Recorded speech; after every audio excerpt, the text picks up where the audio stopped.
Ganito na. Okay. Hindi, ito po ay puputulin. Alin At pa? wag po iiyak ha. Ano pa ba? Alin pa? Oh. Ang marong lang. Diyan mo patayo. Dito. Okay.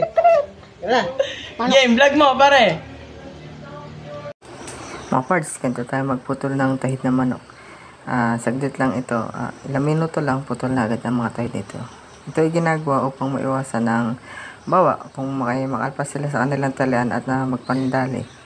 Walang masasaktan sa kanila. Hindi ganun kamalma ang matatamo nilang sugat.